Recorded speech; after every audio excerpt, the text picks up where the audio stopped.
Welcome to BV9 news bulletin. Formula ఈ కేసులో సోమవారం ఏసీబీ విచారణకు కేటీఆర్. నల్ల సంచిలో దొరికిన డబ్బుల వ్యవహారంపై సీఎంకు పరోక్ష విమర్శ. ప్రభుత్వం నడపలేక ప్రజల దృష్టి మరల్చేందుకే ఆరోపణ అని ఆగ్రహం. ఫార్ములా ఈ నిధులు బ్యాంక్ ఖాతాలోనే ఉన్నాయని కేటీఆర్ వెల్లడి. మృత్యుంజయుడు రమేష్ ను ప్రత్యేకంగా కలిసిన మోదీ. అహ్మదాబాద్ విమాన ప్రమాద స్థలాన్ని పరిశీలించిన మోదీ. పీఎం వెంట గుజరాత్ సీఎం భూపేంద్ర, కేంద్ర విమానయాన శాఖ మంత్రి రామ్మోహన్ నాయుడు. ఆసుపత్రిలో చికిత్స పొందుతున్న రమేష్ ను పరామర్శించిన ప్రధాని. ఫార్ములా ఈ కేసులో సోమవారం ఏసీబీ విచారణకు కేటీఆర్. నల్ల సంచిలో దొరికిన డబ్బుల వ్యవహారంపై సీఎంకు పరోక్ష విమర్శ. ప్రభుత్వం నడపలేక ప్రజల దృష్టి మరల్చేందుకే ఆరోపణ అని ఆగ్రహం. ఫార్ములా ఈ నిధులు బ్యాంక్ ఖాతాలోనే ఉన్నాయని కేటీఆర్ వెల్లడి. వివరాలకు వెళ్తే, తెలంగాణ ముఖ్యమంత్రి రేవంత్ రెడ్డి తీసుకున్న సమానత్వ నిష్పత్తికి మాదిగ నేతలు హర్షం వ్యక్తం చేశారు. మాదిగ సామాజిక వర్గానికి చెందిన నాయకులను మంత్రివర్గంలో చేర్చినందుకు మంత్రి, ఎమ్మెల్యేలు సీఎంకు ధన్యవాదాలు తెలిపారు. ఇది వారి అన్యాయాన్ని తొలగించే దిశగా తీసుకున్న చారిత్రక నిర్ణయంగా అభివర్ణించారు. పాలక వ్యవస్థలో అన్ని వర్గాలకు ప్రాతినిధ్యం ఉండాలని ప్రజల ఆకాంక్షను ఈ నిర్ణయం నెరవేర్చిందని వ్యాఖ్యానించారు. మాదిగ మైనార్టీకి న్యాయం చేయాలనే సీఎం సంకల్పానికి ఈ చర్య నిదర్శనమని చెప్పారు. రేవంత్ తీసుకున్న ఈ అడుగు అన్ని వర్గాల్లో విశ్వాసాన్ని కలిగిస్తుందని, రాష్ట్ర ప్రజలు దీన్ని స్వాగతిస్తున్నారని స్పష్టం చేశారు. భవిష్యత్తులో మరిన్ని అట్టడుగు వర్గాల సమస్యలపై సీఎం చర్యలు తీసుకుంటారని ఆశించారు.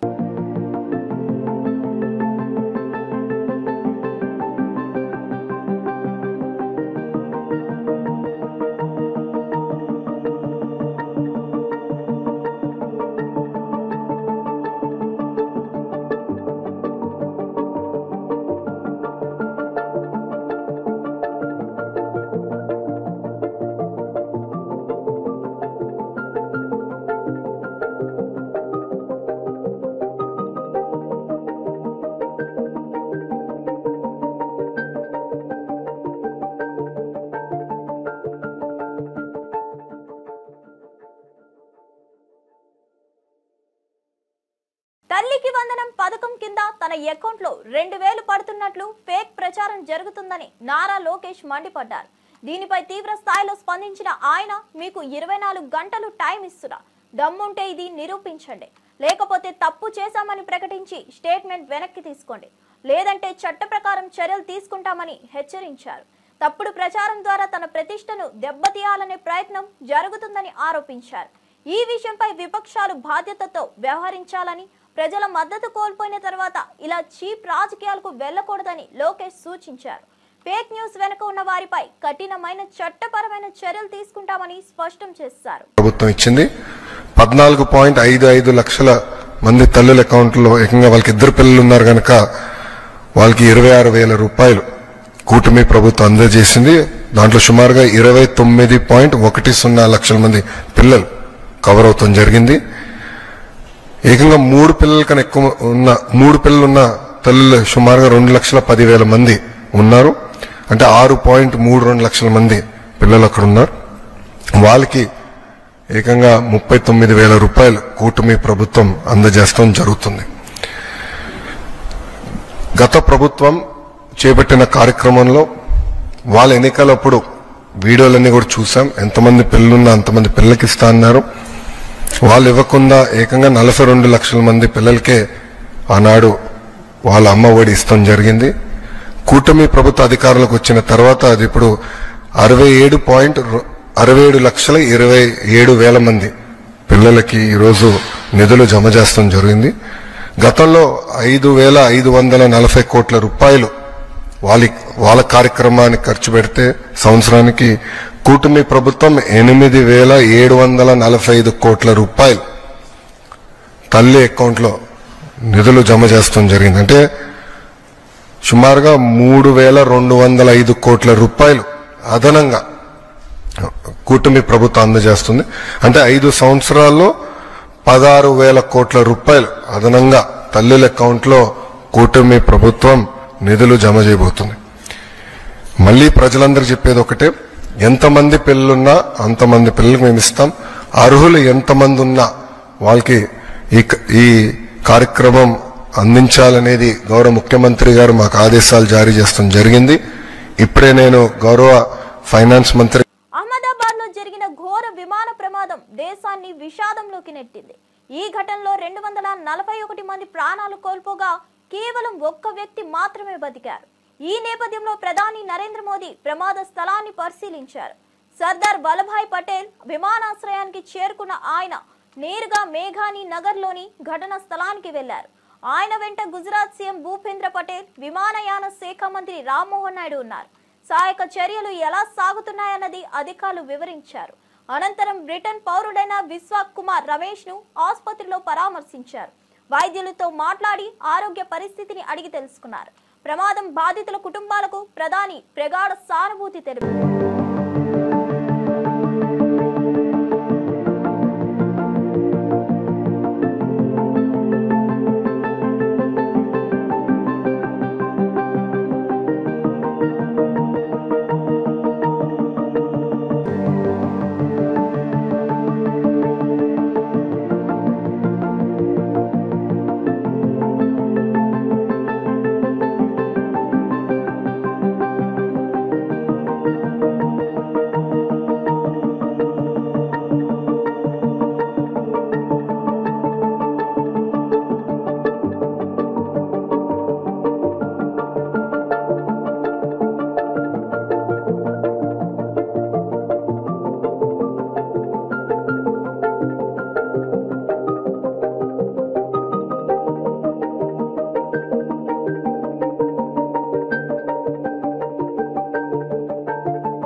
ఫామ్లా ఈ కేసులో ఏసీబీ నుంచి నోటీసులు అందాయని బీఆర్ఎస్ వర్కింగ్ ప్రెసిడెంట్ కేటీఆర్ వెల్లడించారు. సీఎం రేవంత్ రెడ్డిపై తీవ్ర విమర్శలు చేస్తూ దమ్ముంటే ఇద్దరం కలిసి లై డిటెక్టర్ టెస్ట్ కు రావాలని సవాల్ విసిరారు. ప్రజల దృష్టిని మళ్లించేందుకు కాంగ్రెస్ సర్కస్లు చేస్తుందన్నారు. ఏసీబీ తనను సోమవారం ఉదయం 10 గంటలకు విచారణకు రమ్మని ఆదేశించిందని తెలిపారు. ఫామ్లా ఈ సంస్థ ఖాతాలో 44 కోట్లు సురక్షితంగా ఉన్నాయన్నారు. తాను చట్టాన్ని గౌరవించే పౌరుడిగా విచారణకు హాజరవుతానని పేర్కొన్నారు. రేవంత్ రెడ్డి అసత్య ప్రచారాలు చేసి ప్రజలను మభ్యపెట్టే ప్రయత్నం చేస్తున్నారని ఆరోపించారు. విచారణకు తాను పూర్తిగా సహకరిస్తానని స్పష్టం చేశారు.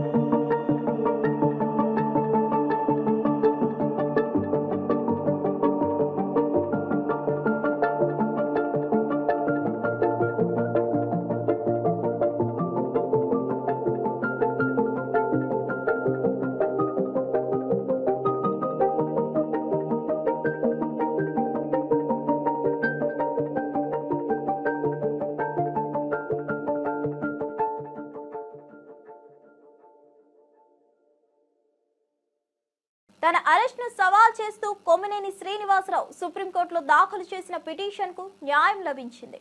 సీనియర్ జర్నలిస్ట్ అయిన ఆయనకు బెయిల్ మంజూరు చేస్తూ ధర్మాసనం ఆదేశాలు జారీ చేసింది.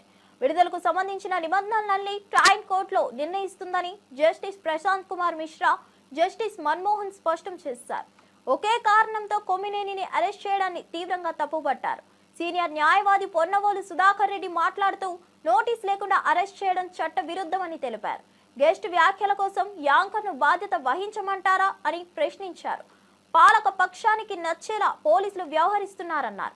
సాక్షి గొంతు నులిమే ప్రయత్నం స్పష్టంగా కనిపిస్తుందన్నారు. ఒక్కొక్క దగ్గర ఓడిపోతున్నా కూడా మొక్కవోని ధైర్యంతో ఈ రోజు సుప్రీంకోర్టుకు తీసుకొచ్చినటువంటి వైనం, కింద కోర్టులో న్యాయం జరగనటువంటి పరిస్థితి, 3 సంవత్సరాల లోపల శిక్ష ఉండేదాని ప్రతి అఫెన్స్ కి 35(3) BNSS ఇవ్వాలి, 41A CRPC ప్రకారం ఇవ్వాలి. ఇట్లా చట్టం చాలా స్పష్టంగా చెప్పినా కూడా వారు ఆ కేసుకి SC/ST యాక్ట్ జోడిస్తే గౌరవ మ్యాజిస్ట్రేట్ వారు దాన్ని తీసేయడం జరిగింది. డిఫమేషన్ సెక్షన్ తీసేయడం జరిగింది. వారి మీద నమోదైనటువంటి సెక్షన్స్ 4 సెక్షన్స్ కూడా 6 సెక్షన్స్ కూడా 3 సంవత్సరాల లోపల పనిష్మెంట్ శిక్షార్హమైనటువంటి కేసుల్లో కూడా మేము వాదనలు చాలా గట్టిగా వినిపించినా కూడా అగ్నేష్ కుమార్ జడ్జిమెంట్ ప్రకారం అరెస్ట్ ఇల్లీగల్ 35(3) ప్రకారం నోటీస్ ఇచ్చి పంపించేయాలా, ఇది అరెస్టే ఇల్లీగల్ మేము వాదించినా కూడా అక్రమమైనట్టు అరెస్ట్ చేసి కోర్టు ముందర ప్రొడ్యూస్ చేసినా కూడా కోర్టు వారి దృష్టికి కూడా తీసుకుపోయినాం. మీరే 2 సెక్షన్లు తీసేశారు దీనికి అనువర్తించమని.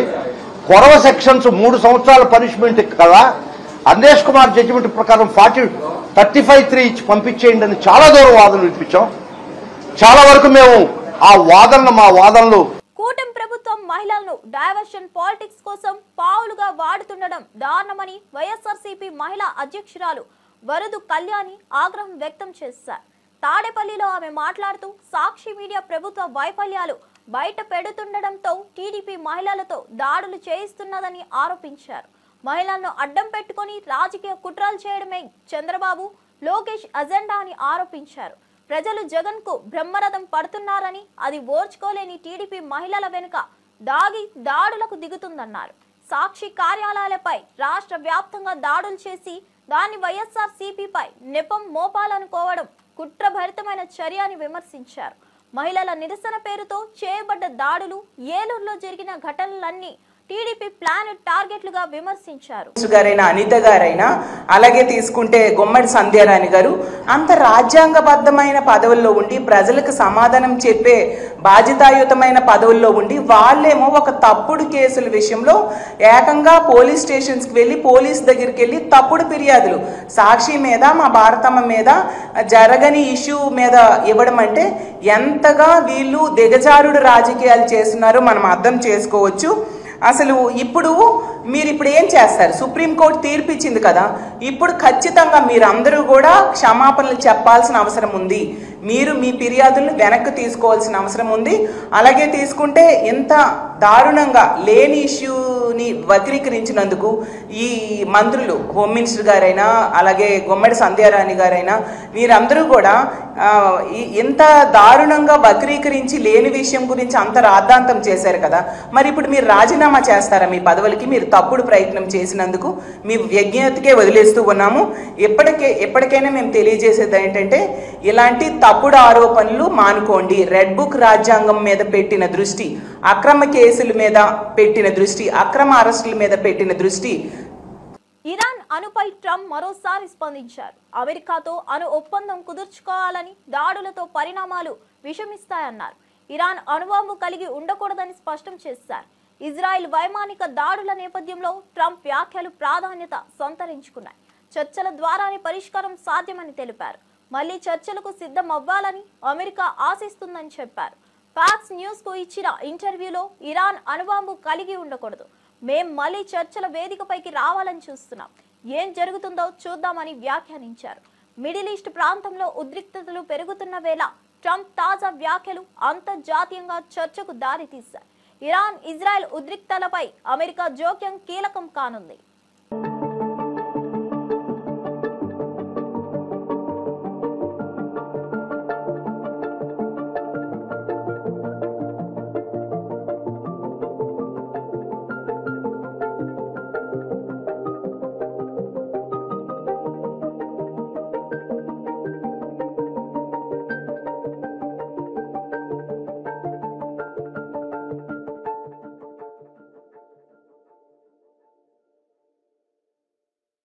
కాళేశ్వరం ప్రాజెక్ట్ పై టీపీసీపీ ప్రధాన కార్యదర్శి గజ్జల కాంతం తీవ్ర వ్యాఖ్యలు చేశారు.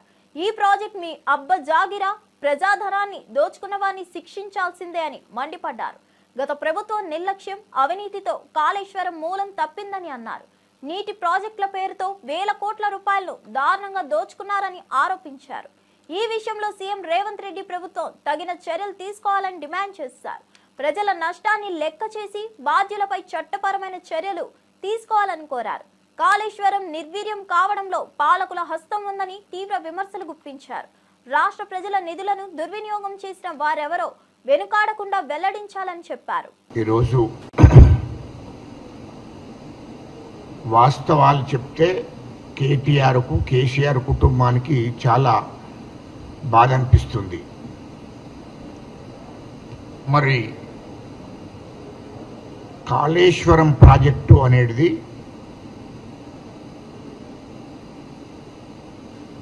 కాంగ్రెస్ ప్రభుత్వం ఏర్పడ్డ నాడు మా ముఖ్యమంత్రి రేవంత్ రెడ్డి గారు మరి ప్రమాణ స్వీకారం చేసిన రోజే చెప్పాడు, కాళేశ్వరం ప్రాజెక్టులో అవకతవకలు జరిగినాయి, దాని మీద ఖచ్చితంగా విచారణ చేపిస్తారని తెలంగాణ రాష్ట్ర ప్రజలకు మాట ఇవ్వడం జరిగింది.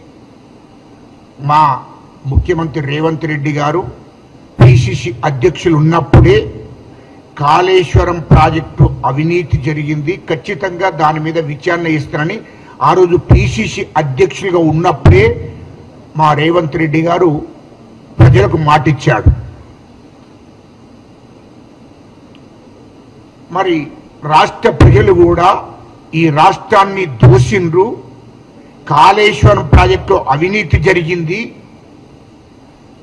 పేర్ని నాని అవినీతి పాపం పండిందని మంత్రి కొల్లు రవీంద్ర మండిపడ్డారు. బందరు అభివృద్ధిని అధోగతికి నెట్టిన నానిని వదిలిపెట్టబోమని హెచ్చరించారు. టిట్కో ఇల్లు, సిఆర్జెడ్ భూములు కేటాయింపులపై స్పష్టత ఇవ్వాలన్నారు. మెడికల్ కాలేజీ భూముల కొనుగోలులో 8 కోట్ల అవకతవకలు జరిగాయని ఆరోపించారు. సానుభూతి రాజకీయాలకు నానికి కాలం చెల్లిందని విమర్శించారు. దమ్ముంటే విచారణకు సిద్ధంగా ఉండాలి అంటూ సవాల్ విసిరారు. వైసీపీ పాలనలో నాని బ్రోకర్ గా మారారని విమర్శిస్తూ త్వరలో నిజాలన్నీ వెలుగులోకి వస్తాయని వ్యాఖ్యానించారు. నిజంగా చాలా దురదృష్టకరం. నిన్న ఆయన మాట్లాడిన మాటల్లో ఒక్కటి కూడా వాస్తవం లేకుండా అవాస్తవాలు మాట్లాడుతూ చేసింది తప్పు, ఆ తప్పుని కప్పిపుచ్చుకోవడానికి బురద జల్లే కార్యక్రమాలు.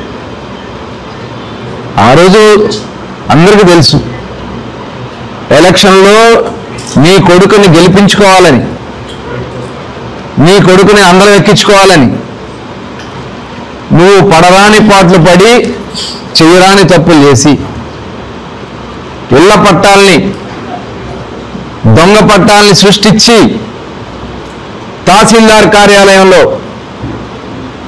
ఆ పట్టాలు అర్ధరాత్రి కూడా రాయిస్తా ఉంటే మేము వెళ్ళి ఆ రోజున అక్కడ పట్టుకున్నది వాస్తవం కాదా?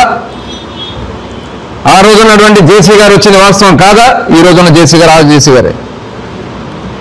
ఆ రోజున మేము ఆఫీస్ ముందు పడుకున్నాం, ఆ పట్టాలు కట్టలు పట్టుకుని మీ అన్యాయం పారిపోయినటువంటి పరిస్థితి ఉంటే వాళ్ళని పట్టుకొచ్చాం.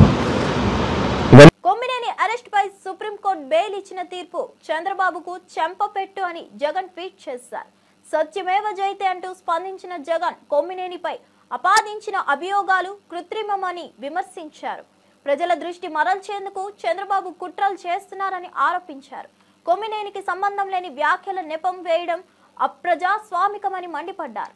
న్యాయస్థానం బాబు నిరంకుశత్వానికి గట్టిగా బుద్ధి చెప్పిందంటూ న్యాయ విజయం సాధించామని పేర్కొన్నారు.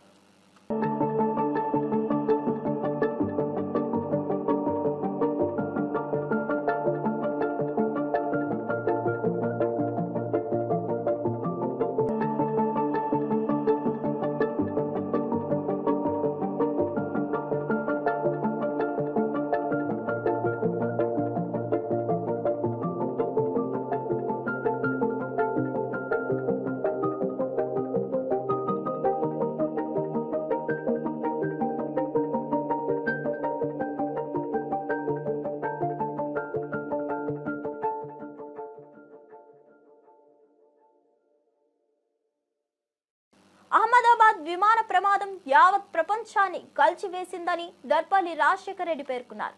సాంకేతిక లోపం పేరుతో తప్పించుకునే ప్రయత్నం చేయవద్దని హెచ్చరించారు. 270 మంది మృతి చెందగా 40 మంది చిన్నారులున్నారన్నారు.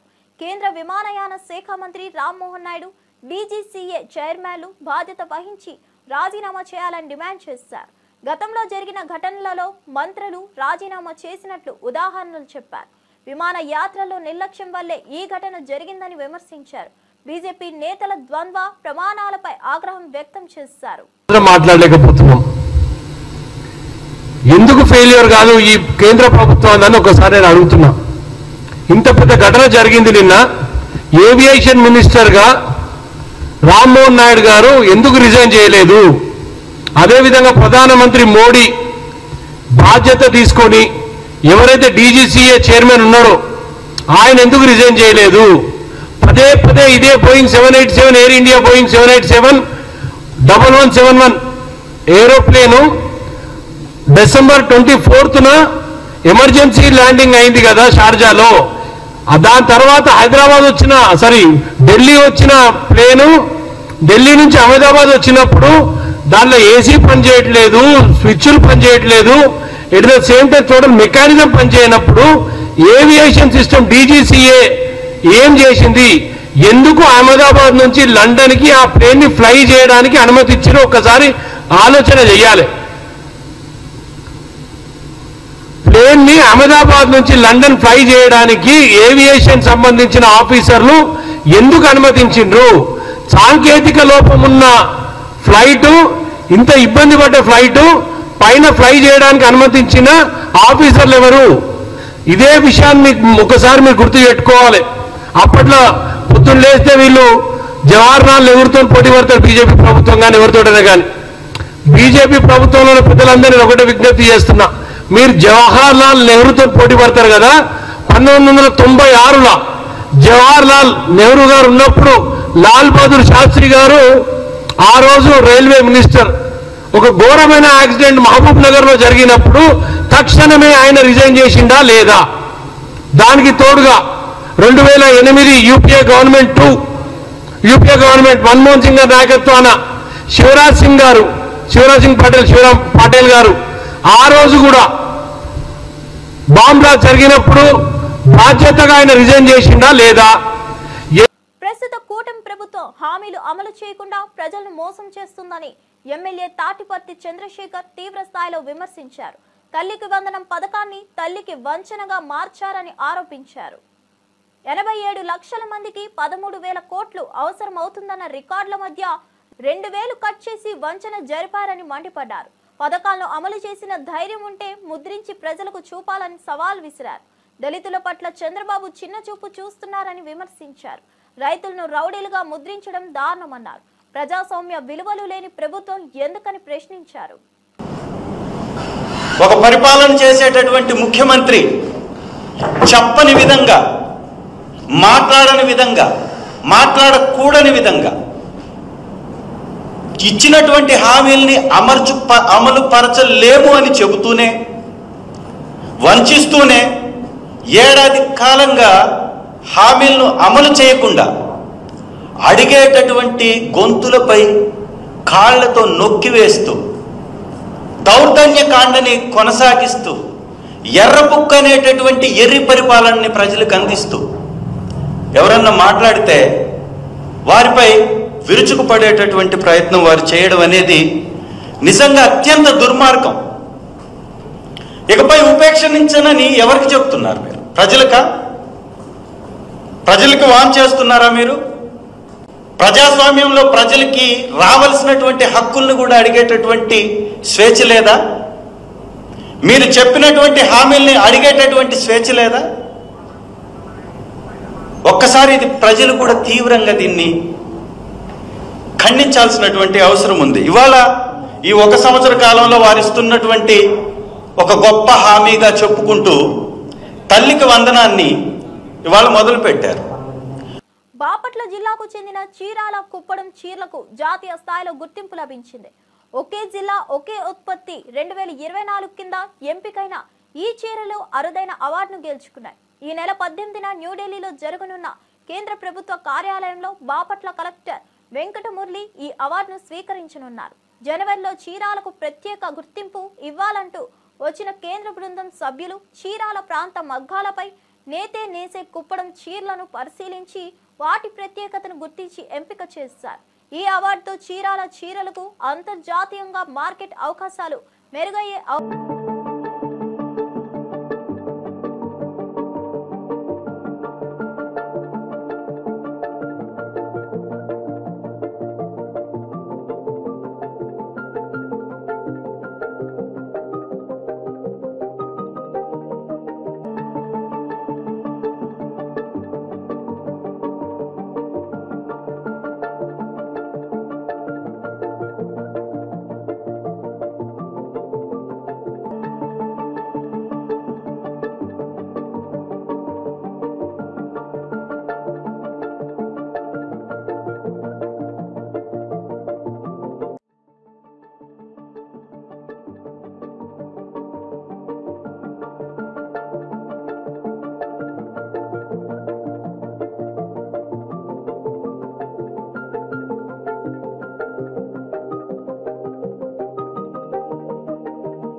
8 వసంతాలు సినిమా తనలో ఉన్న అసంతృప్తిని తొలగించిందని నటి అనంతిగా చెప్పారు.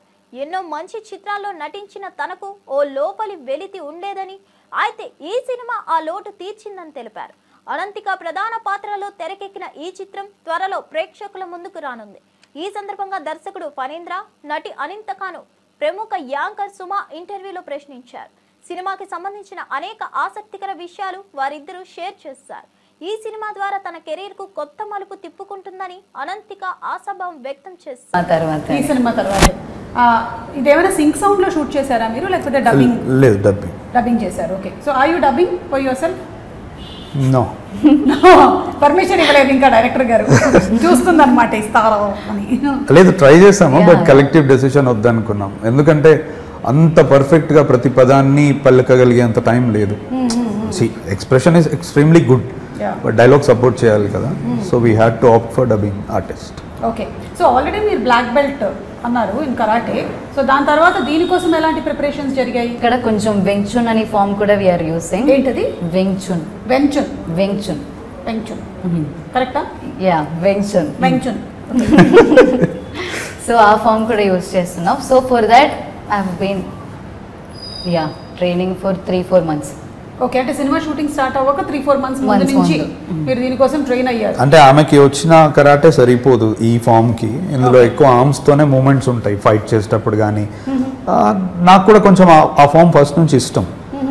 ప్రీవియస్ ఫిలింలో కూడా నేను కొన్ని మూమెంట్స్ అలానే ఉండే యాక్షన్ సీక్వెన్స్ లో. సో ఐ థాట్ ఇది ఇప్పుడు ఇందులో ఎక్స్ప్లోర్ చేద్దాం అన్నట్టు అనుకో. సో మీరు ఇందులో ట్రైన్ అప్ అయ్యారండి చిన్నప్పటి నుంచి? నేను తెలుసుకోవాలనుకుంటున్నాను. ఈవిడైతే చాలా వాటిలో ట్రైన్ అప్ అయ్యారు. ఓటందుల, Kathakali, Mohiniyattam, Bharatanatyam and singing. Okay, అంటే అన్నిట్లోనూ you have completed every course or? No, ఇప్పుడు కూచిపూడి మెయిన్ చేస్తున్నాం. Like I'm going to. Okay, and Kathakali main చేస్తున్నాం. కథకళి ఫోకస్ ఆటంతుల ఎక్సెప్ట్ మోహిని ఆటం. ప్రముఖ సినీ నిర్మాత దగ్గుబాటి సురేష్ బాబు ఈ రోజు తన కుటుంబంతో కలిసి తిరుమల శ్రీవారిని దర్శించుకున్నారు. వేకువజామున విఐపి బ్రేక్ దర్శన సమయంలో ఆలయాన్ని చేరుకున్న ఆయనకు టీటీడీ అధికారులు స్వాగతం పలికారు. దర్శన అనంతరం రంగనాయకుల మండపంలో వేదాశీర్వచనంతో పాటు తీర్థ ప్రసాదాలు అందించారు. ఆలయం బయటకు వస్తుండగా భక్తులు సెల్ఫీలు తీసుకునేందుకు పోటీ పడ్డారు. ఈ సందర్భంగా సురేష్ బాబు మాట్లాడుతూ అలిపిరి నుంచి కాలినడకన స్వామివారి దర్శనానికి వచ్చినట్లు తెలిపారు.